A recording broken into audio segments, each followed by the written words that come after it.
నమస్తే, వీటీవీ ప్రేమకి స్వాగతం. జూన్ 11వ తేదీ నాడు పొగాకు రైతుల పరామర్శ కోసం అని చెప్పని జగన్మోహన్ రెడ్డి పొదిలికి పర్యటనకు వెళ్ళిన సంగతి తెలుసు. ఆ సందర్భంగా అక్కడ అశేషమైనటువంటి జనాలు రావటం, ఆ తదనంతరం వాళ్ళకి నిరసన తెలిపేటువంటి కార్యక్రమంలో రాళ్లు విసరటం, చెప్పులు విసరటం, ఈ సంఘటనలో పోలీసులు గాయపడటం, మరి కొంతమంది గాయపడటం, పోలీసులు కొంతమంది మీద లాఠీ చార్జ్ చేయటం ఇవన్నీ జరిగినాయి. తదనంతరం ఏం చేశారంటే అసలు దీని మొత్తానికి కూడా కారణం ఈ రాళ్ళు విసిరినటువంటి వాళ్ళు, రెచ్చగొట్టినటువంటి వాళ్ళు కూడా వైసీపీ కార్యకర్తలే అని చెప్పని కొంతమందిని అరెస్ట్ చేశారు. అరెస్ట్ చేసిన దాదాపుగా 15 మందినో ఎంతమందినో అరెస్ట్ చేశారని చెప్పి చెప్తున్నారు. ఈ అరెస్ట్ అయినటువంటి వారిని పరామర్శించడం కోసం అని చెప్పని జగన్మోహన్ రెడ్డి తరఫున చెవిరెడ్డి భాస్కర్ రెడ్డి ఆయన పోలీస్ స్టేషన్కి వెళ్ళారు. పోలీస్ స్టేషన్కి వెళ్ళినప్పుడు దొంగలను కలిసేందుకు వచ్చారా అని చెవిరెడ్డితో సిఐ వెంకటేశ్వర్లు అనేసరికి ఆయనకి పట్టరాని కోపం వచ్చింది. తమ కార్యకర్తల్ని, రైతుల్ని పట్టుకుని దొంగలు అంటారా అని చెప్పని ఆయన తీవ్ర స్వరంతో మాట్లాడటం, దాని మీద ఇరువైపులా కూడా ఒక వాగ్వాదం చెలరేగింది. ఈ వాగ్వాదం చెలరేగినటువంటి వీడియోని ఇటు వైసీపీ వారు, అటు టీడీపీ కూటమి వారు కూడా విస్తృతంగా దాన్ని వైరల్ చేస్తూ, దీని మీద ఇదిగో చూశారు కదా పోలీసుల మీద ఎలా తెగబడుతున్నాడో, ఎలా రెచ్చిపోతున్నాడో అని చెప్పని పోలీసులు పీచమణిచారని ఇలా ఆ వీడియోని వైరల్ చేస్తూ ఉన్నారు. ఈ వీడియో వైరల్ చేస్తున్నప్పుడు సరే ఆ చూసినటువంటి వాళ్ళకి నిజమే కదా, పోలీసుల మీద, పోలీస్ స్టేషన్ మీద అంత దౌర్జన్యంగా అంత ఇదిగా వెళ్ళడం ఏంటి, చెవిరెడ్డి దౌర్జన్యం చేశాడు అనేటువంటి భావన కలిగించేలాగా దాని మీద చర్చలు, డిబేట్స్, వ్యాఖ్యానాలు ఇవన్నీ కూడా జరిగాయి. అయితే వాస్తవ పరిస్థితుల్ని కనుక ఒకసారి పరిశీలించినట్టయితే నా వ్యాఖ్యానాలు ఇక్కడ ఈ వీడియోలో అనవసరం.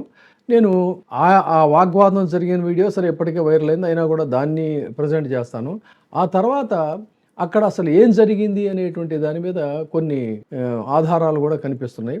ఈ ఆధారాలు చూసిన తర్వాత ఎవరి మీద దౌర్జన్యం చేశారు, దౌర్జన్యం జరిగినటువంటి వాళ్ళ మీద బాధితులని ఆదుకోకుండా, వాళ్ళ ఒకవైపు గాయాలతో చూపిస్తున్నా కూడా వాళ్ళను ఆదుకోకుండా వాళ్ళ మీద ఎదురు కేసులు పెట్టి, పైగా వాళ్ళు రైతులు కాదు, వాళ్ళు రౌడీలు అని చెప్పని చిత్రీకరించడం. లా ప్రకారం ఏంటంటే ఎవరైనా సరే నేరారోపణకు గురైనట్లయితే వాళ్ళని నిందితులు అని మాత్రమే ప్రస్తావించాలి. ఇది పోలీసు వారికి స్పష్టంగా తెలుసు, కోర్టు కూడా అనేక సందర్భాల్లో చెప్పింది. కానీ వాళ్ళని నిందితులు అనకుండా దొంగలు అని చెప్పిన ముద్ర వేయటం అనేటువంటిది ఖచ్చితంగా ఇది వైలేషన్ ఆఫ్ లా. దొంగలుగా అంటే వాళ్ళు జరుగుతుంది ఏంటంటే వాళ్ళే అన్ని నిర్ణయిస్తున్నారు, తీర్పులు కూడా వాళ్ళే వేస్తున్నారు కదా. బహిరంగ రోడ్ల మీదే వాళ్ళు తీర్పులు ఇచ్చేస్తున్నటువంటి సందర్భంలో వాళ్ళని నిందితులను పట్టుకున్న దొంగలు అనడం, సరే చట్టం తెలిసినటువంటి చెవిరెడ్డి భాస్కర్ రెడ్డి ఆయన కూడా లా చదివారు కాబట్టి అంటే దాన్ని కూడా ఎత్తి పొడుపుగా, వ్యంగ్యంగా మళ్ళీ చెవిరెడ్డిని కూడా రెచ్చగొట్టేటువంటి విధంగా మాట్లాడడం ఇది జరిగింది. అయితే ఈ తర్వాత కొన్ని క్లిప్పింగ్స్ నేను ఈ వీడియోకి యాడ్ చేస్తున్నాను. దీన్ని చూసి ప్రజాస్వామ్యవాదులుగా మీరే ప్రజా కోర్టులో మీరే నిర్ణయించండి ఎవరిది తప్పు, ఎవరిది దౌర్జన్యం అనేటువంటిది. That's all. Thank you.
ఇప్పుడే సబ్స్క్రైబ్ చేయండి, లైక్ చేయండి, షేర్ చేయండి.